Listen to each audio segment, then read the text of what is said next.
Are you fed up of hitting weak shots off to the right, maybe over curving? Shots that just don't get to the green as much as you think, hitting irons too short, even drivers too short. I've got a drill, which I'm going to show you today, which is going to change all that. So on my hands today, I've got my hack motion sensor. You're going to see as I move my hands here, the sensor moves around. Basically, the sensor's going to show you what I'm doing with my wrist, which in turn will show you what you do with the club face. And the drill I'm going to show you, I'm going to measure to quantify why it's so important that you use this drill to change the way you strike the ball. If you like the tech in this video, my code comes up here. Don't pay more than you should. You get a discount using this code. You don't need to get this. This just quantifies it. So if you are practicing at home, but I'm going to show you how you can do it without this as well. So I'm going to hit a shot here, say like my regular golf shot.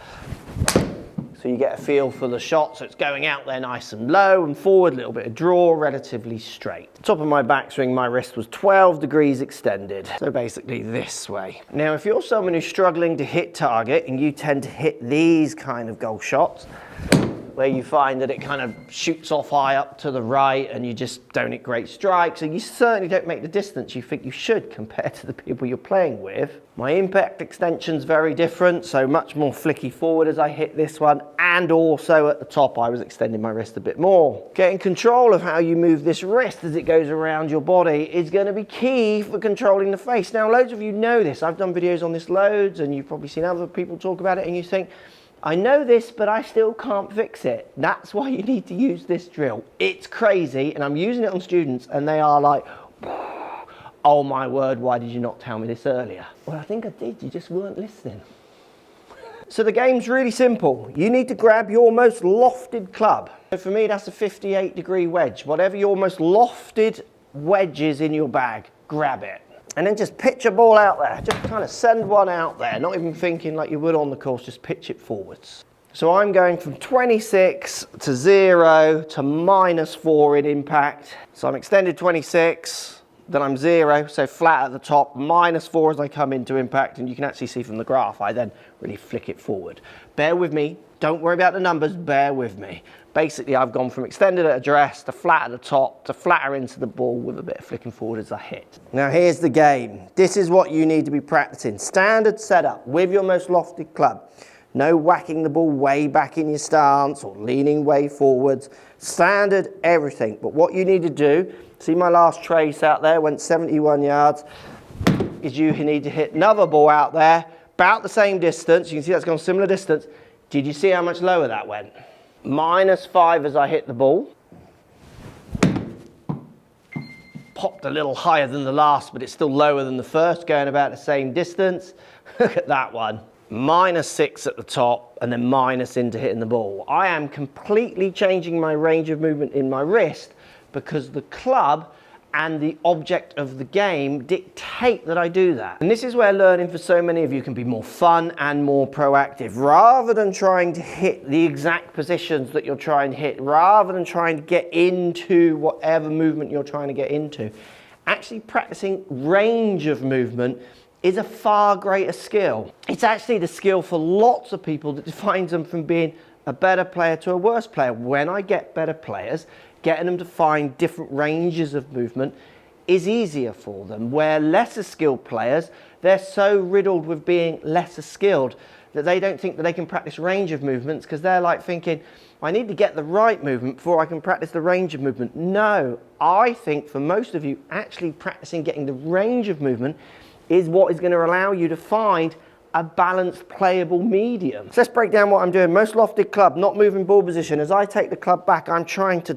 bow my wrist down, so get it into minuses on here. And what that does is it hoods the face, it takes the loft off, it twists the face in a way that's going to allow me to hit with less loft. Because remember, we're trying to hit the lower shot with the most lofted club. And the more I do that with my wrist, the lower it goes out. Look how low that's gone out. So we are +7 at the top, -7 at impact. So at the top I could be way more bent back than that. So I was kind of level. +7's barely measurable.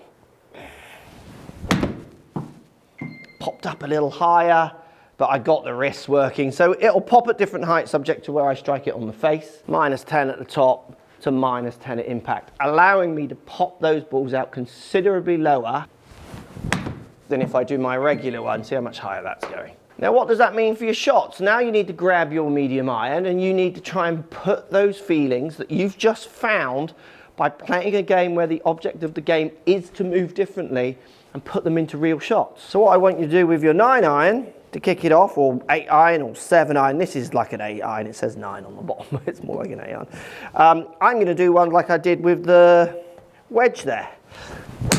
See how low it comes out. Watch the shape of shot that comes out. You're going to notice you start hitting different shapes because the way you manipulate the loft will manipulate not only the launch, but often the club path and the orientation of the face. -22 into impact, like properly trying to get that wrist going that way. So instantly my range of movement down at impact with this club is bigger.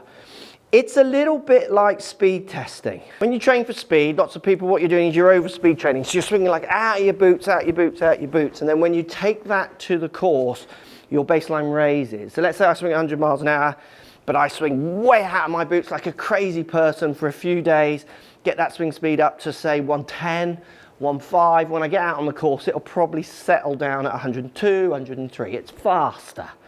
And it's the same with this. If you can really push that range of movement when you're safe on the practice area, what you're going to find when you get to the course is that you've got way better chance of actually settling in a better club face control kind of manner. So if you're struggling with faces up to the sky, cupping wrists, those horrible kind of weak duffs and shots that just leak off to the right, look at that one there, 34 to start, 14 at the top, 15 down at the ball, duff. If you can work in some of those ideas of hitting that wedge lower into your real swing, that's when you're going to start seeing the penetration flight and the better distance from all your shots. Obviously this allows me to quantify it to show you. If you want to quantify it, make sure you use the code if you're thinking about something like the hack motion sensor. It's so good for actually giving you a practice session which is delivering real numbers. But if you don't, you can still do it by getting that wedge, hitting it as low as possible without butchering ball position, and you're going to change the way you hit it. You're just going to change it. Now, if you want to improve how you hit your driver, this video is going to help you do that.